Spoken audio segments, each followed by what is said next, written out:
Troll, DCGB, Bareta, alas 12. DCGB, Bareta, alas 12. Mga pinakahuring pangyayari sa Kabikolan, sa nasyon, asin ibang parte kan kinaban. Iba Bareta na ngunyan.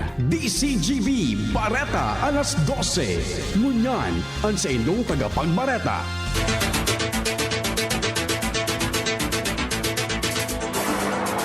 Marhay na udto mga tugang. Biyernes po ngayon, petsa 23 sa bulan kan Agosto 2024. Ini ang bareta alas 12 asin kami ang sendong mga tagapagbareta. Asmin Balolo. Ako man po si Mardila Daingiba. And outside lang sa tayong tirakulang mga bareta. Sa lado lokal, si IDG Albay kinumpirmar na may kopya na sindanin warrant of arrest kay Daraga Mayor Awin Baldo. Pagserbi kay ni kaswapo nagpalyar, Daraga Municipal Police Station Albay PPO asin Police Regional Office 5, wala pa ning kopya kan warrant of arrest. Albay Provincial Police Office nangapodan sa mga Albayano asin stakeholders na suportaran ang sa indang kampanya kontra illegal na droga. Fifth Baby Mama Fair and Family Fair kan OKFM Legazpi binuksan ang unyan na aldaw sa Ayala Malls Legazpi. 8 negosyo sa Banwaan kan Tiwi Albay, binisita kan SSS kasabay kan ginibong run after contribution evaders. Obligasyon na magbayad nin kontribusyon ipinarumdum. Sa lado nasyonal, headline, sobra 130 ang nag-apply na party list, ibinasura kan COMELEC. Sandigan Bayan, binawi ang desisyon asin inabswelto si Senator Jinggoy Estrada sa isyu kan PDAF. Attorney Harry Roque ikinulong sa detention center ikang kamara dahilan sa salang paghuna. 23 na Pinoy crew kan oil tanker na tinamaan kan missile sa Red Seas na iligtas na. Sa ibang nasyon, Israel, pinemuti ka na may mga international forces indang kaibahan. Baretang Sports, Blackwater, natanaana ang duwang sunod na pagkadaog kontra NLEX. Yan ang headline. Yan sa detalles ka mga bareta enot sa lado lokal. Ang baretang ini hatod sa Indokan. Newsep Z Plus. Now with zinc. Mas bilis galing sa sintomas ng sipon. Kinumpirmar ni Criminal Investigation and Detection Group o CIDG Albay, Provincial Officer Police Lieutenant Colonel Joseph Maribay na may naresibi na sindang kopya kan warrant of arrest kontra kay Daraga Municipal Mayor Awin Baldo dahil sa kasong 2 counts nin murder.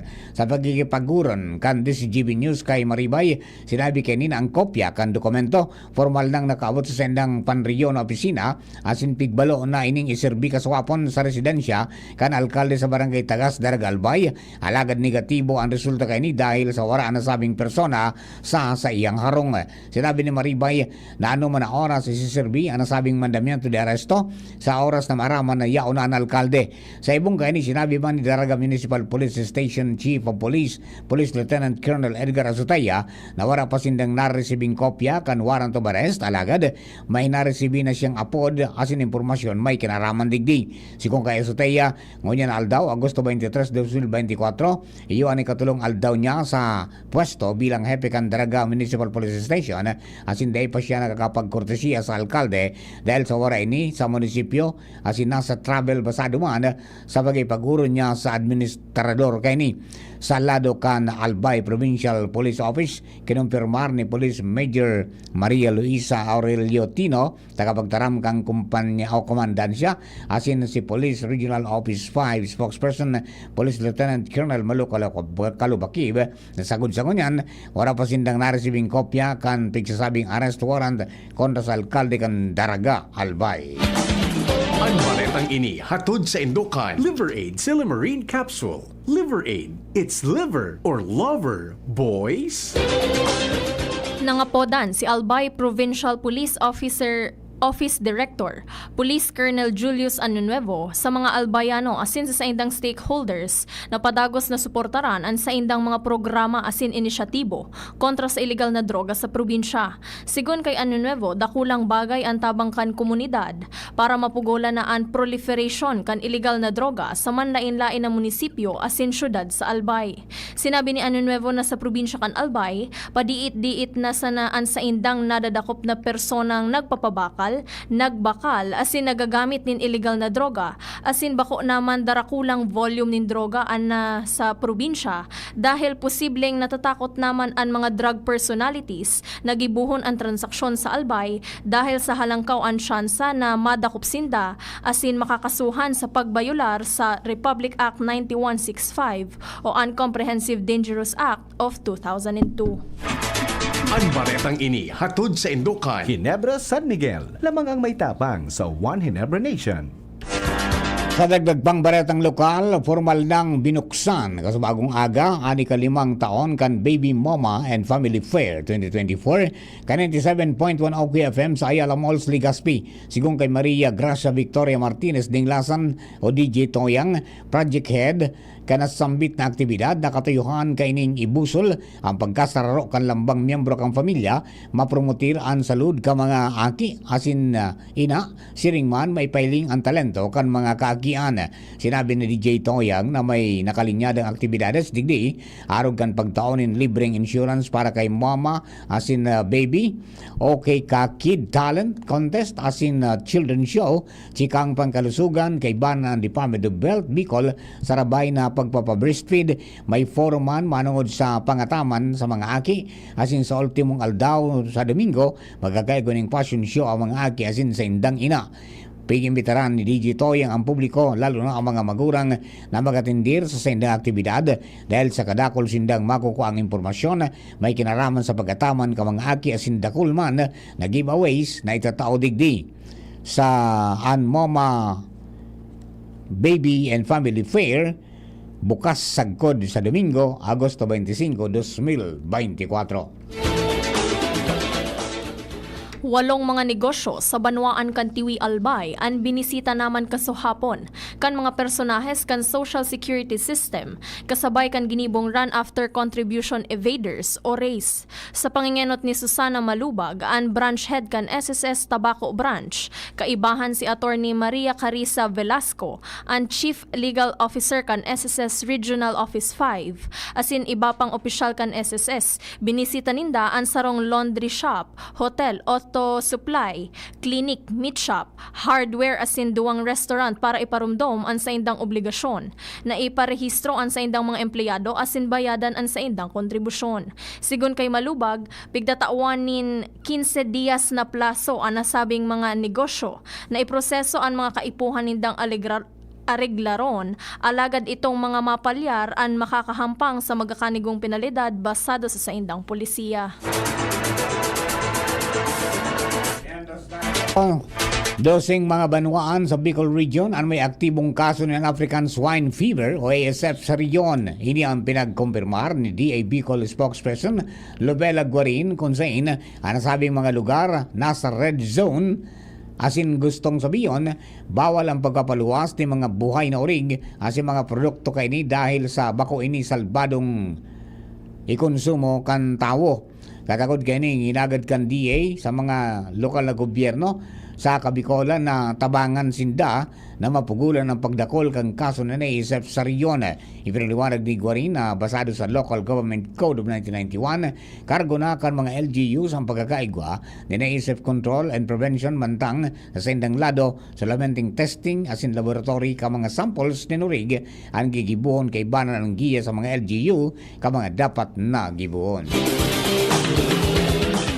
Papakusugon pa kan Bureau of Fisheries and Aquatic Resources Bicol ang information dissemination manungod sa mga endangered species na maigot na pinagbabawal na dakupon, ipabakal asin konsumuhon. Sigon kay BIFAR Bicol Public Information Officer Rowena Brisha Briones, maigot na ipinagbabawal kan Republic Act 9147 ang pagbakal asin pagadan kan mga endangered species, arog kan white tip reef shark asin coral cat shark, Ang mga mabayular sa nasabing lay ang pwedeng makulong nin 8 taon asin pagmultahon nin 300,000 pesos sagod 3 milyones pesos. Matatandaan, nakalihis na aldaw kan maglakob sa social media ang litrato asin video sa sarong merkado publiko sa Matnog, Sorsogon na may mga nakalatag na white tip reef shark asin coral cat shark na pinagpapabakal na naging dahilan para makakuha ininin mga negatibong reaksyon kan mga tao asin kan Bifar Bicol. Nakatalaan na magkondukta nin mobile blood donation drive ang Daraga Municipal Health Office sa Barangay Mabini sa Agosto 29 asin sa Daraga Covered Court sa September 5, 2024. Ini ang pinag-anunsyo kan Daraga Municipal Health Office kung saan ang mga madonar ng dugo dapat na nasa marahay na estado kan salud may sagkod 8 oras na katurog, 18 sagkod 39 anyos ang edad, day mababa sa 50 kilos ang timbang, day nakainom nin alak sa nakalis na 24 oras, day nagsigarilyo sa nakalis na 6 na oras, asin naaramon man an history of travel, medikasyon, piercing, asin tattoo. Kailan kini piginganyar kan Daraga MHO ang mga daragenyo asin ang publiko na suportaran ini sa pagikan pagdonar nin dugo para sa mga makatabang man sa mga pasyenteng nangangaipo. Sarong Memorandum of Understanding asin Pledge of Commitment ang pinirmahan kan Bicol Regional Hospital and Medical Center asin Multi-Sector Governance Council o MSGC na may katuyuhan na mapakusog ang kalidad kan mga serbisyo pang salud na pigtatao sa mga Bicolano. Kaibahan sa kasunduan ang pag-establisher nin framework na marealisar sa mga sustainableng aktibidad, asistensya asin serbisyo sa mga kliyente. Ang MSGC ang kumpuesto kan manlain-lain na hensya hali sa pribado asin pampublikong sektor na maasistir sa BRHMC. Kaibahan digdi ang Department of Social Welfare and Development, Department of Public Works and Highways, Department of Health Center for Health Development, Bicol University, kapisanan ng mga broadcaster ng Pilipinas, Office of Civil Defense, Civil Service Commission, LCC Foundation Incorporated, Gobyerno Probinsyal kan Albay asin ang PhilHealth. Mga tugang primerong parte po yan kasatuyang alas 12 mga bareta sa lado lokal. Ang bareta niya to sa lado nasyonal, ibang nasyon sports sa sinibapa, makalis lamang po kani. Kaming magtutropa, laging ganado. Sa trabaho, Ganado! Sa pamilya, Ganado! At syempre, kapag good times, ganado! Ang mga selebrasyon kasama ang tropa, walang katulad basta may moderation, healthy lifestyle at Liverade. Ang Liverade ay may silimarin na maaring makatulong sa kalusugan ng atay. Araw-araw kaming umiinom ng Liverade dahil kami ay Ganado sa kalusugan! Liverade, It's Liver Lover, boys! Mahalagang paalala, ang Liverade ay hindi gamot at hindi dapat gamiting paggamot sa anumang uri ng sakit. Tulong proteksyon at pampalakas sa kalusugan ng atay. Liverade Silimarin Capsule. Mabibili sa mga leading drugstores nationwide. May iba't ibang karamdaman ka ba gaya ng high blood pressure, diabetes, sakit sa puso, sa kidney, sa atay, may myoma, na stroke, may gallstones, cancer at marami pang iba? Ang Amazing 4 ng Miracle Health Corporation ang subukan mo. Makakatulong dahil mula ito sa epektibong Amazing Trio at mas lalo pang pinalakas dahil sa Mega 1 na mayroong 21 sangkap. Subok ng nagpapalakas ng immune system at marami na ang mga natulungan na mayroong iba't ibang karamdaman. Huwag nang patagalin pa. Alin at magpakonsulta. Maaaring pumunta kay Doc Joey Bitito sa Barangay 18, Cabangan West, Legazpi City, kaharap lang ng Bangko Sentral ng Pilipinas. O tumawag sa 0998-975-8121 or 0917-853-8933 para sa free consultation sa natural medicine. Mapapanood din ang serbisyong natural, kalusugan at bayanihan sa YouTube channel at sa Facebook page na Doc Joey Bitito.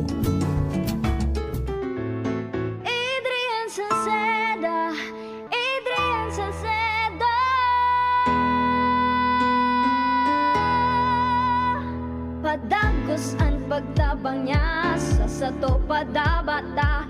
Yan ang satong alkalde sa banwaan Pulanggi. Taon-taon kadako lang mga naginibuhan niya. Idolo padabata si Adrian Salceda. Tunay na kan tercer distrito. Nonoy Cap Adrian sa tuyang idolo. Adrian sa seda, padaba siya kan masa. Alcalde kan Pulangi, Mayor Nonoy Cap Ikana. Adrian sa seda, pag-asenso na matita. Banuan kan Pulangi, kay Mayor Nonoy Cap.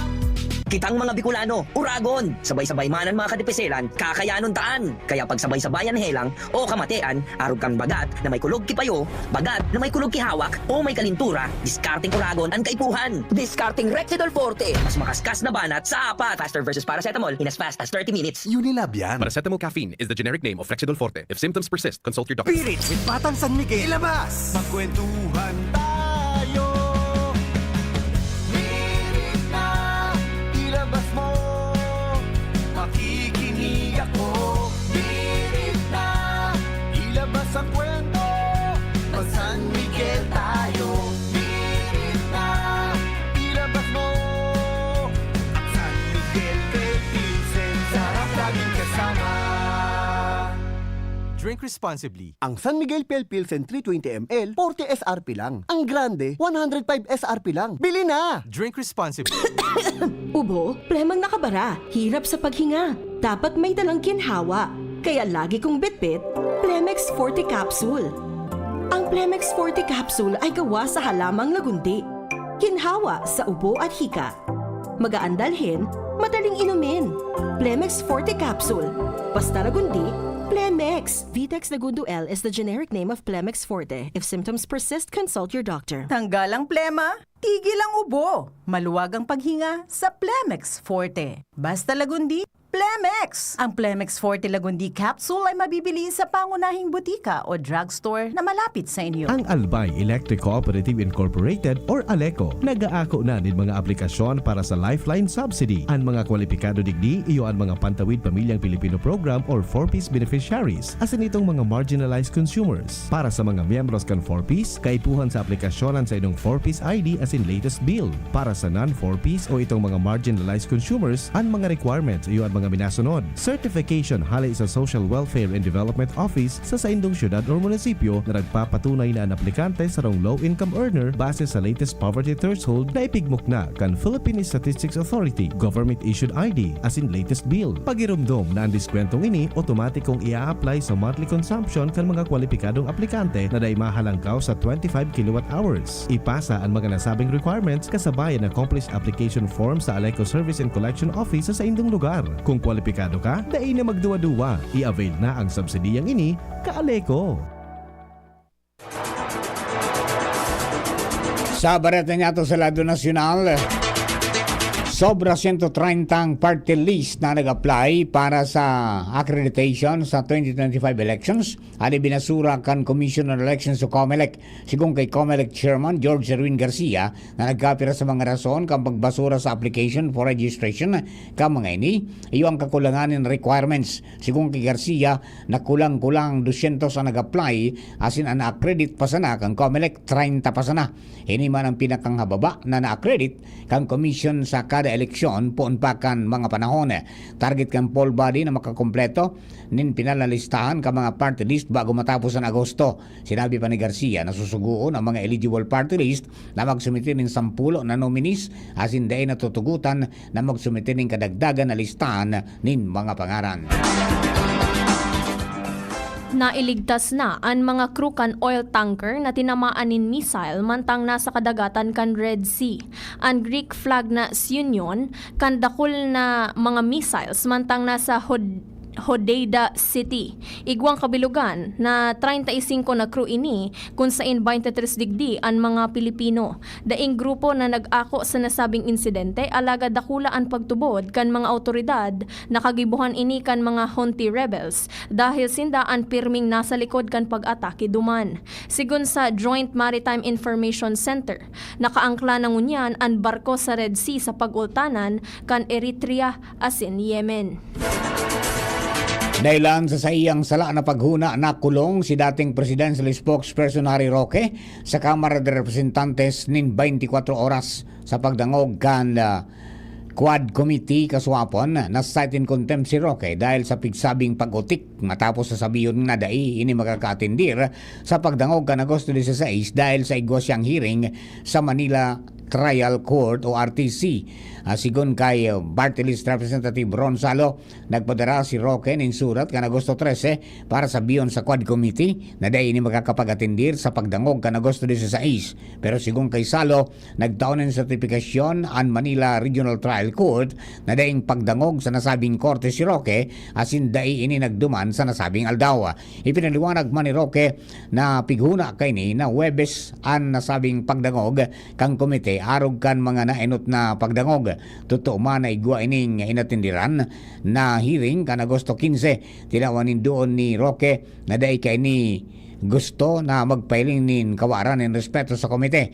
Matapos ang magkapirang minuto ng deliberasyon, inilatag ni Surigao del Norte Representative Robert H. Barbers ang chairperson kan Quad Committee ang motion ni Salo para pagbotohan asin matapos kay ni naraman na igwang quorum sa giraray na nagkaigwa ng deliberasyon asin naging malinaw na daing nagkontra na sa mosyon ni Salo kaya nagdesisyon si Barbers na apurbaran ini. Sa ropang mosyon aninagad ni Salo na makulong si Roque nin 24 oras na.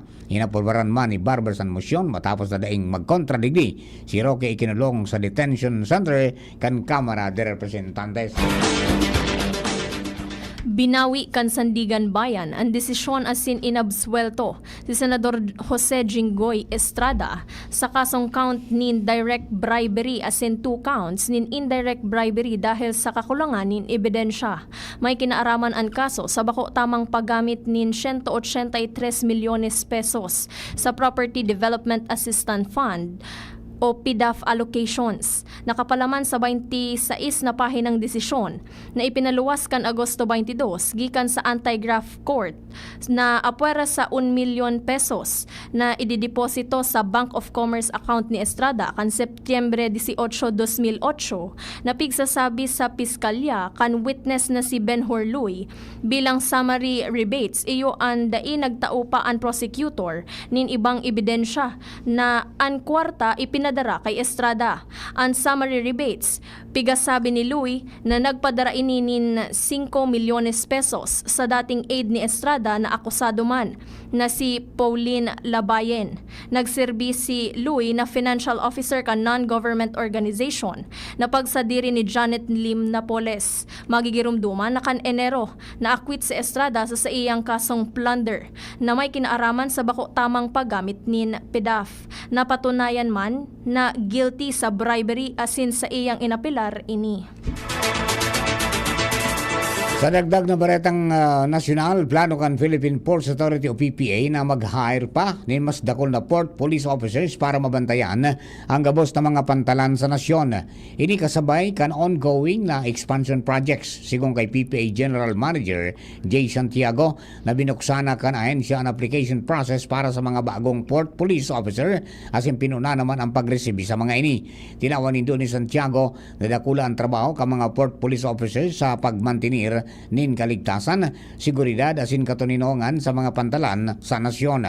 Ang mga ini nasugo man ang magresponde sa mga epekto kang kalamidad, maniba-ibang aksidente o krimen asin anuman na patakot sa mga pantalan.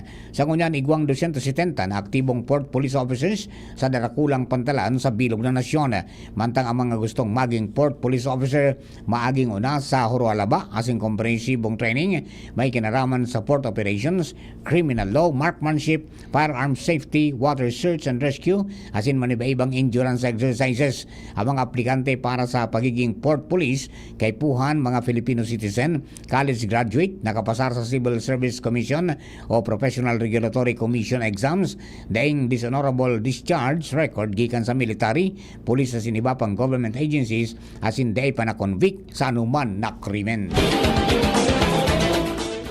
Inaprubaran kan Department of Budget and Management o DBM ang pagpapaluwas nin kadagdagan na 3.68 billion pesos para magpadagos ang libreng Wi-Fi program kan Department of Information and Communications Technology o DICT sa bilog na nasyon. Ang Free Public Internet Access Program kan DICT igwang kabilugan na 13,462 access point o AP sites sa bilog na nasyon na piglalaoman napapakinabangan kan dakol na mga Pilipino. Sinabi ni DBM Secretary Amena Pangandaman na sa paagi kan inaprubaran na pondo iyo ang lalaoman na magiging padagos ang serbisyo kan libreng internet bilang parte kan kamauotan na magkaigwanin libreng access sa internet ang gabos. Ang dagdag na pondo kukuhaon hale sa Special Account in the General Fund Free Public Internet Access Fund nakapalaman sa 2024 National Budget. Parte kan programa kan DICT iyo ang pagpapatindog nin tower, data center as in internet connection para mamantenir ang connectivity sa mga pampublikong lugar, arog kan eskwelahan, libraries, mga pasyaran as in transportation hubs. Sa bareta niya to sa ibang nasyon, pinamutikan ni Israeli Prime Minister Benjamin Netanyahu na may kaibanan sinda mga international forces sa border kan Egypt asin Gaza. Sinabi kay ni na kayang-kaya ka mga soldados na bantayan ang Philadelphia Corridor.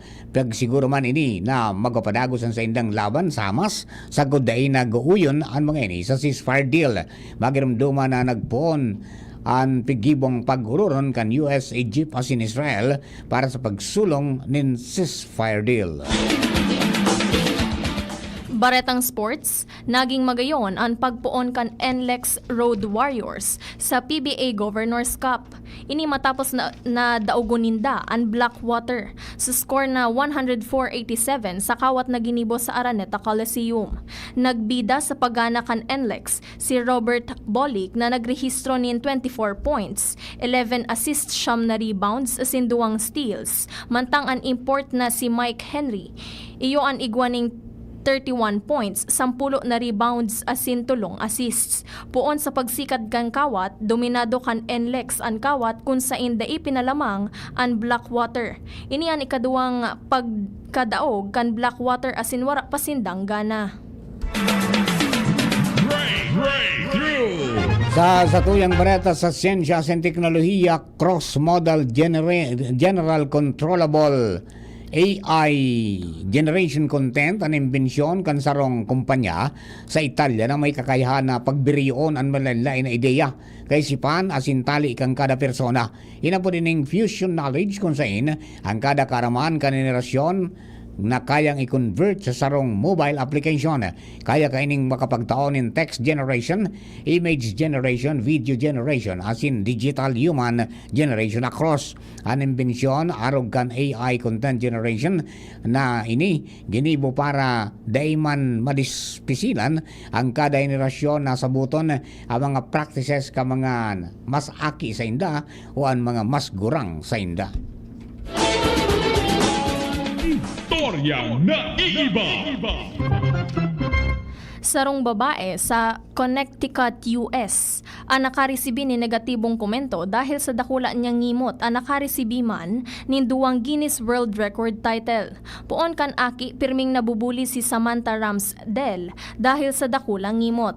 Dahil sa talento sa pagpaulok asin pambihirang dakula kan ngimot, naging trending siya sa manlain-lain na social media platform. Taong 2021, kan pig-inganyer siya kan 1.7 million followers na ilaban ang sa iyang ngimot sa kategoryang largest mouth gape female sa Guinness World Record asin matrayumpo niya ining nakuha kaibahan pa ang widest mouth female.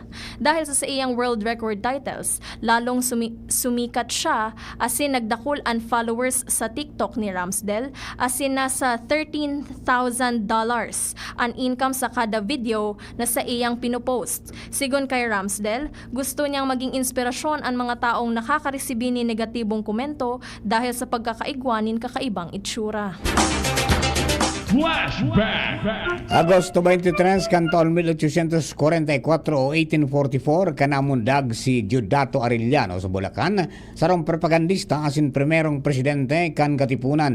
Si Arellano nag-entra sa la propaganda sarong movimento na binilog kan sa iyang bayaw na si Marcelo del Pilar asin Mariano Ponce na may kamautan na makakuanin reforma sa paggogobyerno sa nasyon. Si del Pilar na nakatoka sa pagdistribuir ni mga armas asin pagkolekta ni mga pondo sa miyembro kay ni hali sa Espanya.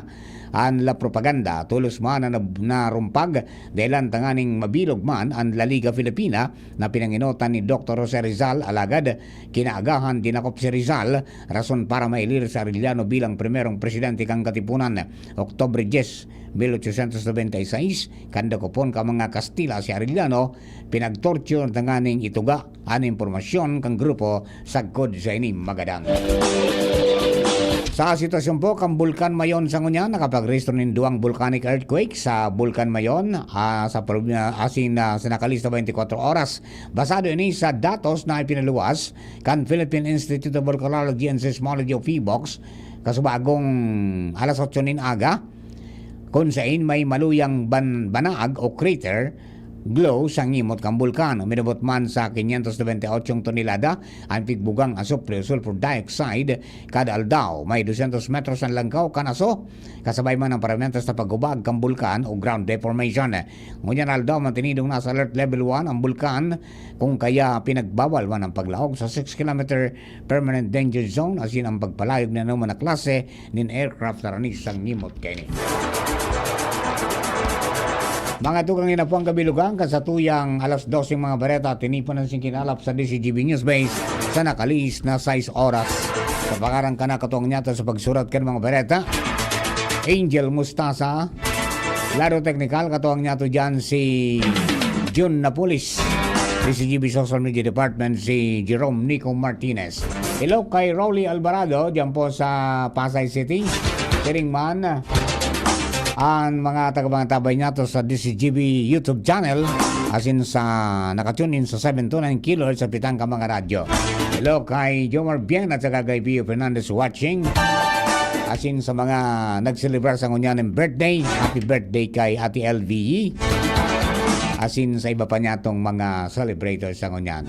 Alright po, our condolences sa pamilya ni Papa P, ni Pio Fernandez sa pagkagadampo ni Mama Onding, si Lourdes Aguirre Fernandez.